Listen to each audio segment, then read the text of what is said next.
Baik, selamat malam untuk Bapak dosen dan rekan-rekan semuanya. Kami dari kelompok 8 akan mempresentasikan materi mengenai mampu memahami dan mengelola risiko etika dan peluang. Sebelum itu, izinkan kami memperkenalkan diri terlebih dahulu. Dimulai dari saya sendiri, perkenalkan nama saya Gusti Agung Widya Pramuditya, absen 23, dan rekan saya.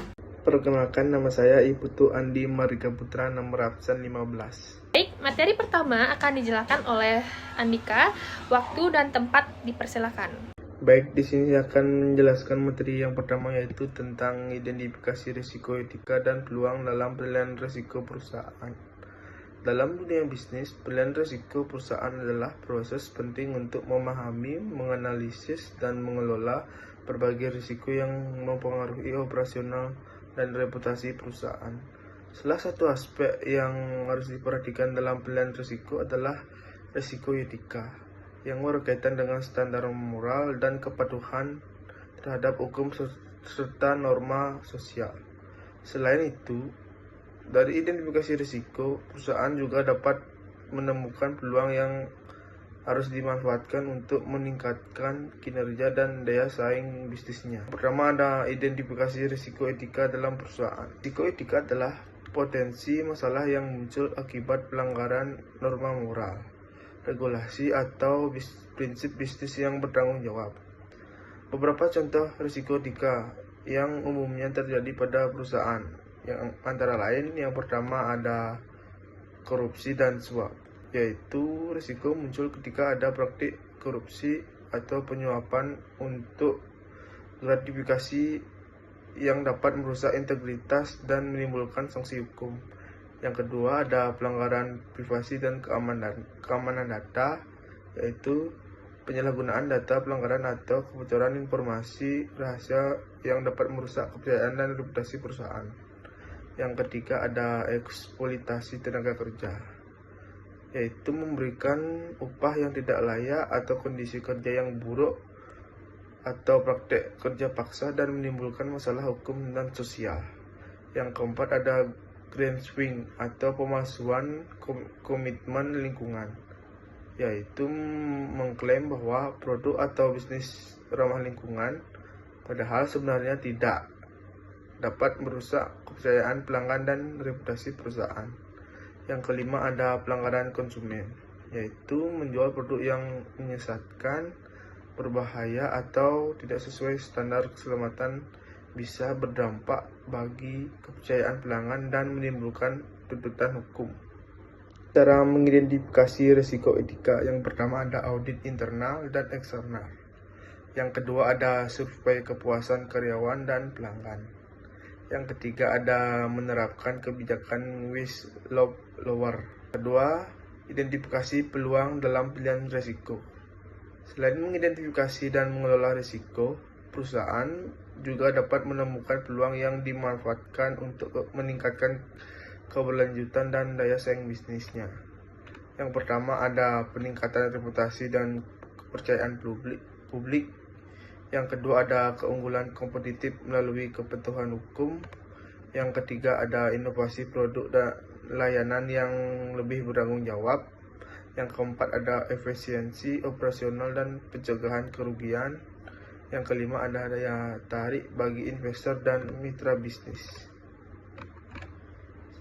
Selanjutnya, ada cara mengoptimalkan peluang. Yang pertama, ada mengembangkan kode etik bisnis yang jelas dan diterapkan di seluruh organisasi. Yang kedua, ada melakukan pelatihan etika dan kepatuhan bagi karyawannya. Yang ketiga, ada berinovasi dalam teknologi transparansi seperti black hand dalam rantai pasok. Selanjutnya, yaitu materi yang kedua, yaitu tentang hubungan pemangku kepentingan yang efektif. Dalam dunia bisnis, pemangku kepentingan atau stakeholder adalah individu atau kelompok yang memiliki kepentingan terhadap aktivitas perusahaan, baik secara langsung maupun tidak langsung. Hubungan pemangku kepentingan yang efektif sangat penting untuk memastikan keberlanjutan bisnis dan mencapai tujuan bersama. Yang pertama, ada jenis-jenis pemangku kepentingan,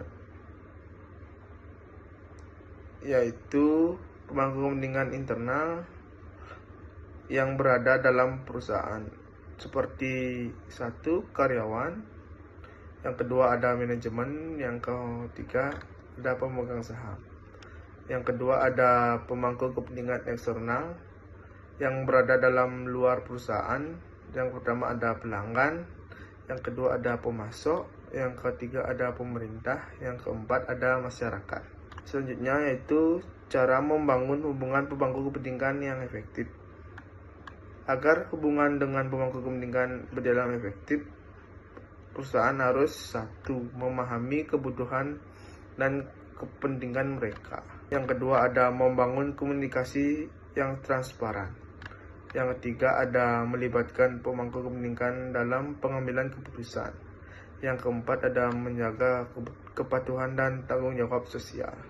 Yang kelima ada mengatasi konflik dan proaktif. Yang ketiga ada manfaat hubungan pemangku kepentingan yang efektif.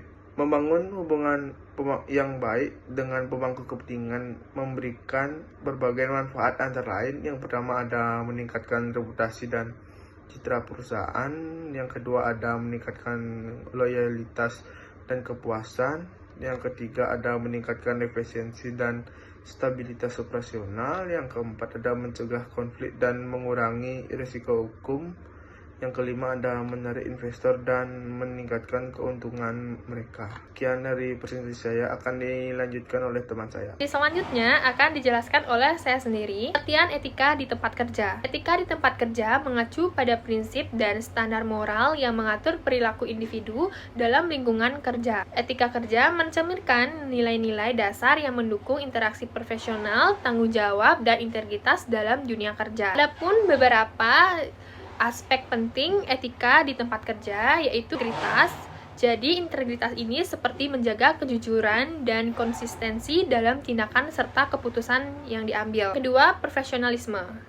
Memiliki sikap yang bertanggung jawab dan menghormati rekan kerja serta aturan dalam perusahaan. Yang ketiga, tanggung jawab. Jadi, menjalankan tugas dengan baik serta menerima konsekuensi dari setiap tindakan yang diambil.